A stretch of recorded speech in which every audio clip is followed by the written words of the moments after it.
Hello everyone, this is Ruchi Bhatia. Welcome to RB learning classes. तो इस video में हम करने वाले हैं क्लास 7 का chapter number 13 which is Pythagoras theorem. तो पाइथागोरस थ्योरम है जो वो कहाँ अप्लाई होती है? राइट एंगल ट्राइंगल में। सबसे पहले हमें पता होना चाहिए कि राइट एंगल ट्राइंगल किसे कहते हैं। तो जो राइट एंगल ट्राइंगल है उसकी क्या प्रॉपर्टी होती है कि किन्हीं भी दो आर्म के बीच में अगर एंगल क्या बन रहा है हमारा 90 डिग्री का, ठीक है, तो उसको क्या कहेंगे? राइट एंगल ट्राइंगल कहेंगे। तो इसकी रिमेनिंग साइड भी हम बना देते हैं, क्योंकि ट्राइंगल कितनी साइड होती हैं? 3। इसकी नेमिंग कर देते हैं ए, बी एंड सी। आपको ध्यान रखना है कि राइट एंगल ट्राइंगल में जो 90 डिग्री के सामने वाली साइड है उसको क्या कहोगे? हाइपोटेन्यूज। तो ये हमारी साइड क्या हो जाएगी? हाइपोटेन्यूज। ठीक है, ये क्या हो जाएगा हमारा? परपेंडिकुलर। और रिमेनिंग साइड क्या हो जाएगी हमारी? बेस। तो अगर मैं इस ट्राइंगल को इस तरीके से बना दूं,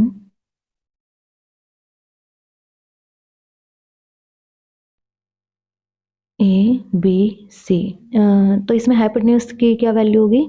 ए सी। ठीक है, ये कितने डिग्री का है? एंगल हो गया 90 डिग्री का। तो 90 डिग्री के सामने वाले क्या होता है? हाइपोटेन्यूज। ये क्या हो जाएगा हमारा? परपेंडिकुलर। और ये क्या हो जाएगा हमारा? बेस। तो आप इस तरीके से हाइपोटेन्यूज, परपेंडिकुलर और बेस को फाइंड आउट कर सकते हो। तो अब हमें पता चल गया राइट एंगल ट्राइंगल में परपेंडिकुलर क्या होता है, हाइपोटेन्यूज क्या होता है और बेस क्या होता है। अब हम करेंगे पाइथागोरस थ्योरम। तो पाइथागोरस थ्योरम के अकॉर्डिंग हाइपोटेन्यूज का स्क्वायर किसके इक्वल होगा? बेस के स्क्वायर प्लस परपेंडिकुलर के स्क्वायर का। इस फॉर्मूले का यूज करके हम प्रैक्टिस सेट 48 सोल्व करेंगे। तो क्वेश्चन नंबर 1 में आपके टोटल 3 पार्ट्स हैं, तो हम फर्स्ट पार्ट करेंगे। कुछ फिगर आपको गिवन है, ठीक है, आपको क्या करना है? उसमें पाइथागोरस थ्योरम को अप्लाई करना है और वैल्यू निकालनी है एक्स की। जैसे कि मेरे पास ये राइट एंगल ट्राइंगल है, तो ये हमारा कितने डिग्री का एंगल हो जाएगा? 90 डिग्री का एंगल हो जाएगा। उसके बाद हमें वैल्यू निकालनी है एक्स की। पाइथागोरस थ्योरम के अकॉर्डिंग क्या होता है? जो हमारा हाइपोटेन्यूज का स्क्वायर होता है वो किसके इक्वल होता है? बेस के स्क्वायर के प्लस परपेंडिकुलर के स्क्वायर के कह लो या फिर हाइट के स्क्वायर के कह लो। ठीक है, अब हम वैल्यू पुट करेंगे यहाँ पे। हाइपोटेन्यूज कौन सा बनेगा? यहाँ पे देखो ये 90 डिग्री है, इसके सामने वाला क्या होता है? हाइपोटेन्यूज। तो ये वैल्यू क्या आ जाएगी? एक्स। तो यहाँ पुट कर देंगे हम एक्स का square is equal to base. Base क्या है हमारा? ये। इसकी वैल्यू कितनी है? 24। तो यहाँ राइट कर देंगे 24 का स्क्वायर प्लस, अब परपेंडिकुलर क्या है हमारा? ये। इसकी वैल्यू कितनी है? 7। तो यहाँ राइट कर देंगे 7 का स्क्वायर। अब हमें ब्रैकेट ओपन करनी है, तो स्क्वायर कर दो। एक्स का स्क्वायर कितना हो जाएगा? एक्स का स्क्वायर ही रहेगा। और 24 का स्क्वायर करोगे तो इसका मतलब क्या है कि आपको 24 को 2 बार मल्टीप्लाई करना है। 24 को 24 से ही तो मल्टीप्लाई करके कितना आएगा? 576 प्लस 7 का स्क्वायर कितना होता है? 49। 7 7 जा 49, ये आ गया 49। इनको प्लस करने पर कितना आ जाएगा? 576 को जब आप 49 में प्लस करोगे तो कितना आ जाएगा आपके पास? 625। ठीक है, इक्वल टुगेदर क्या है? स्क्वायर। और उधर जाके क्या हो जाएगा? Square root. तो यानी कि ये हो जाएगा स्क्वायर रूट ऑफ 625। तो 625 का स्क्वायर रूट कितना होता है? ये होता है 25। तो मेरे पास x की क्या वैल्यू आई? 25, यानी कि हाइपोटेन्यूज की वैल्यू आ गई 25। इसी तरह से आपको इसका सेकंड पार्ट सोल्व करना है और थर्ड पार्ट सोल्व करना है। सेकंड पार्ट में आपको ये वाला फिगर गिवन है, तो इसमें भी हमें x की वैल्यू फाइंड आउट करनी है। तो हम क्या अप्लाई करेंगे? Pythagoras theorem. पाइथागोरस थ्योरम क्या होती है? हाइपोटेन्यूज का स्क्वायर। यहाँ पे 90 डिग्री देखो क्या है? ये एंगल है, उसके सामने वाला क्या हो जाएगा? हाइपोटेन्यूज। तो यानी कि ये हो जाएगा पी आर का स्क्वायर। अगर मैं अप्लाई करूँ पाइथागोरस थ्योरम को, पी आर का स्क्वायर इक्वल हो जाएगा क्यू आर के स्क्वायर के प्लस पी क्यू के होल स्क्वायर के। अब यहाँ वैल्यू रख लोगे। पी आर की कितनी वैल्यू है मेरे पास? 41। तो यहाँ 41 का whole square is equal to Q R. Q R की कितनी वैल्यू है? एक्स, जो कि मुझे फाइंड आउट करनी है, उसका square plus P Q. P Q कितना है मेरे पास? 9। तो ये हो जाएगा 9 का स्क्वायर। अब जब आप इनके स्क्वायर ओपन करोगे तो कितना हो जाएगा? 41 का स्क्वायर कितना होता है मेरे पास? 1681। तो हो जाएगा 1681। ये कितना हो जाएगा? एक्स का स्क्वायर प्लस 9 का स्क्वायर कितना हो जाएगा? 81। फिर मुझे क्या करना है? यहाँ से x की वैल्यू फाइंड आउट करनी है। तो मैं क्या करूँगी? 81 क्या है? एक्स स्क्वायर के साथ प्लस में है, तो उधर जाके क्या हो जाएगा? माइनस में। तो ये हो जाएगा 1681 माइनस के 81। जब आप माइनस करोगे इसमें से 81 को तो कितना आ जाएगा 1600। अब यहाँ पे क्या है x का स्क्वायर, उधर जाके क्या हो जाएगा स्क्वायर रूट।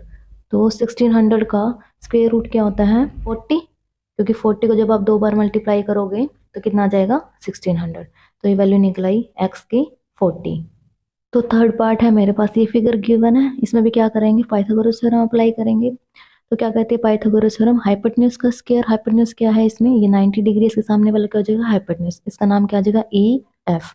तो ये हो जाएगा मेरे पास ई एफ का whole square is equal to, फिर क्या हो जाएगा मेरे पास रिमेनिंग साइड का स्क्वायर का सम करना है मुझे, तो ये हो जाएगा ई डी का स्क्वायर प्लस डी एफ या एफ डी, कुछ भी नेम लिख सकते हो आप, डी एफ का होल स्क्वायर। अब मैं यहाँ क्या करूँगी वैल्यू पुट कर दूंगी ई एफ की, कितनी वैल्यू है मेरे पास ई एफ की 17। तो ये हो जाएगा 17 का whole square is equal to E D की क्या वैल्यू है मेरे पास एक्स, जो कि मुझे फाइंड आउट करनी है, उसका स्क्वायर प्लस डी एफ की वैल्यू कितनी है मेरे पास 8। तो ये हो जाएगा 8 का स्क्वायर। ठीक है, तो 17 का स्क्वायर करोगे तो कितना आ जाएगा 289, ये आ जाएगा 289। उसके बाद ये क्या हो जाएगा एक्स का स्क्वायर प्लस 8 का स्क्वायर करोगे तो कितना आ जाएगा 64, 8 8 जा 64। फिर मुझे तो यहाँ से एक्स की वैल्यू फाइंड आउट करनी है, तो यहाँ क्या हो जाएगा ये एक्स स्क्वायर। ठीक है, तो 64 इधर आगे क्या हो जाएगा माइनस का, तो 289 माइनस के 64। अब 289 में से क्या माइनस करोगे 64, तो कितना आ जाएगा मेरे पास, ये आ जाएगा मेरे पास 225। फिर ये इधर स्क्वायर है इक्वल टू किधर जाएगा तो क्या हो जाएगा स्क्वायर रूट हो जाएगा इसका 225 का। तो 225 किसका स्क्वायर रूट होता है, ये होता है 15 का। तो मेरे पास वैल्यू आ गई एक्स की 15। So moving on to the question number second. Question number second में क्या कहा गया है, in the right angle triangle P Q R एक राइट एंगल ट्राइंगल है जिसमें पी कितना है मेरा 90 डिग्री का। तो जहाँ 90 डिग्री है वहां मुझे क्या राइट करना पड़ेगा पॉइंट पी, फिर मैं यहाँ राइट कर लूँ क्यू और आर। जिसकी वैल्यू मुझे दी गई है पी क्यू की वैल्यू कितनी दी गई है 24 सेंटीमीटर, तो पी क्यू है 24 सेंटीमीटर। पी आर कितना है 10 सेंटीमीटर, तो पी आर को लिख देंगे 10 सेंटीमीटर। और क्यू आर तो मुझे फाइंड आउट करना है। ठीक है, अब पाइथागोरस थ्योरम के अकॉर्डिंग क्या होता है हाइपोटेन्यूज का स्क्वायर, तो मेरा हाइपोटेन्यूज क्या बनेगा यहाँ पे 90 डिग्री के सामने वाली साइड, तो कितनी है क्यू आर। तो ये हो जाएगा क्यू आर का whole square is equal to क्या हो जाएगा रिमेनिंग साइड का स्क्वायर, ये हो जाएगा पी क्यू का स्क्वायर प्लस पी आर का स्क्वायर। फिर यहाँ वैल्यू फाइंड, फिर अब यहाँ इनकी वैल्यू पुट कर देंगे। क्यू आर तो मुझे फाइंड आउट करना है, तो ये मुझे एज इट इज लिखना पड़ेगा क्यू आर का whole square is equal to P Q की कितनी वैल्यू है मेरे पास 24, तो ये हो जाएगा 24 का स्क्वायर प्लस पी आर की वैल्यू कितनी है 10, इसका हो जाएगा होल स्क्वायर। क्यू आर का स्क्वायर इक्वल टू 24 का स्क्वायर करोगे तो कितना होगा 576 प्लस 10 का स्क्वायर करोगे तो कितना हो जाएगा 100। जब आप इनको प्लस करोगे तो कितना आ जाएगा मेरे पास, ये आ जाएगा 676। अब मुझे किसकी वैल्यू निकालनी थी क्यू आर की।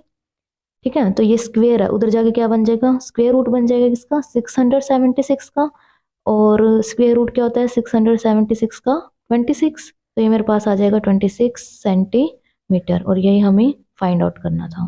तो इस तरीके से आप कोई भी साइड की वैल्यू निकाल सकते हो राइट एंगल ट्राइंगल की। क्वेश्चन नंबर 2 के बाद है क्वेश्चन नंबर 3।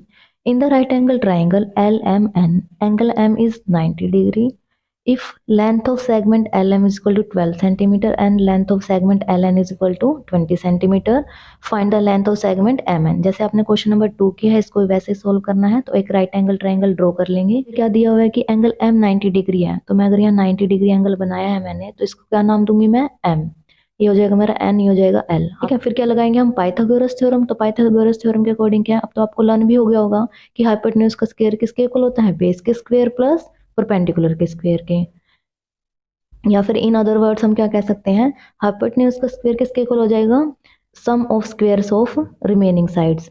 तो यहाँ पे क्या आ जाएगा मेरे पास, ये 90 डिग्री के सामने वाला क्या हो जाएगा हाइपोटेन्यूज, इसका नाम क्या है एल एन, तो ये यहाँ पे आ जाएगा एल एन का होल स्क्वायर, सॉरी यहाँ लिखेंगे एल एन का whole square is equal to remaining side का स्क्वायर ये कितना हो जाएगा मेरे पास, एम एन का square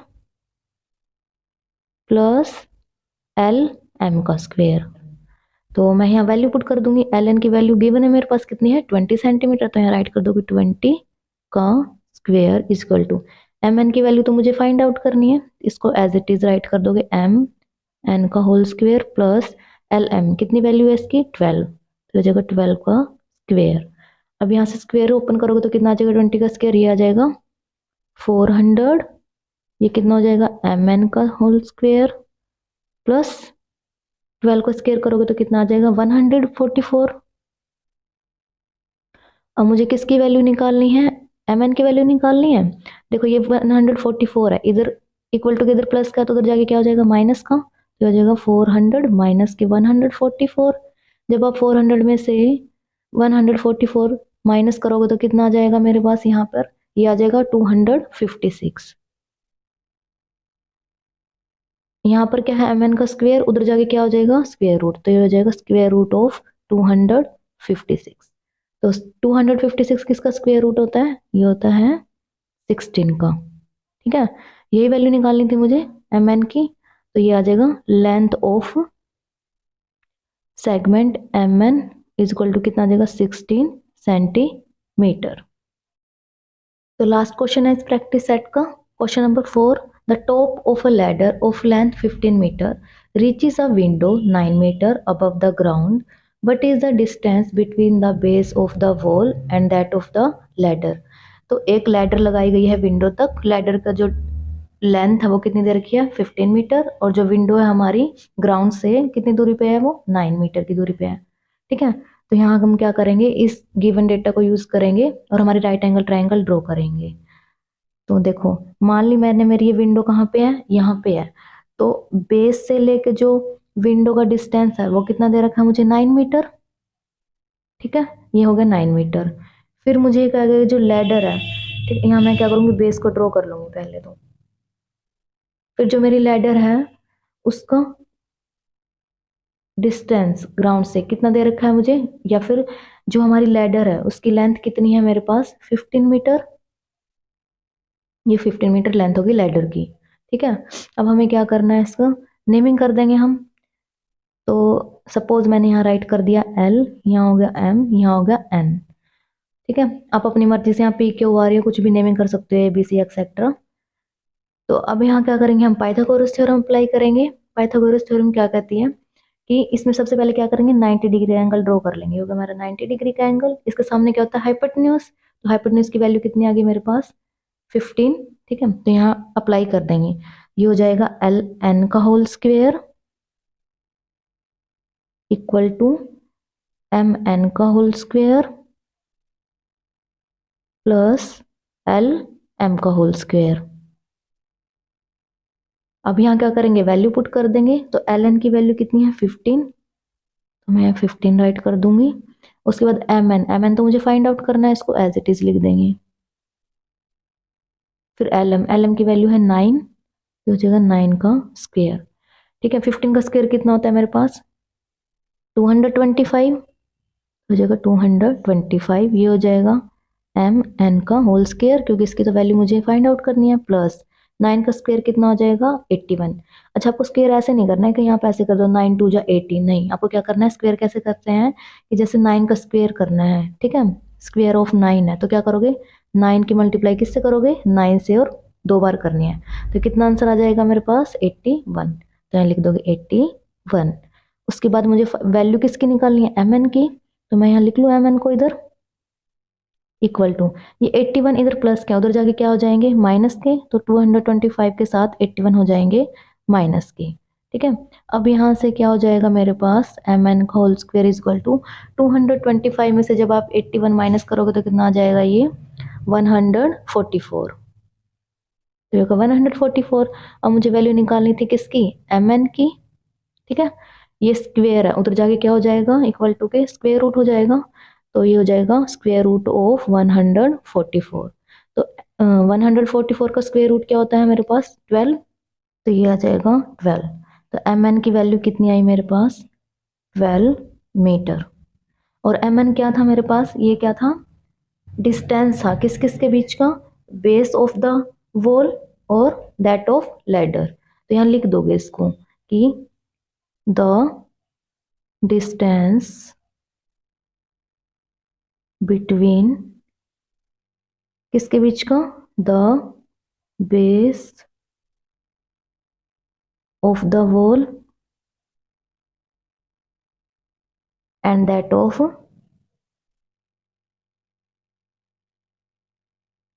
the ladder is equal to कितना आ जाएगा, ये लिख सकते हैं इज 12 मीटर। ठीक है, तो यही आपका आंसर है।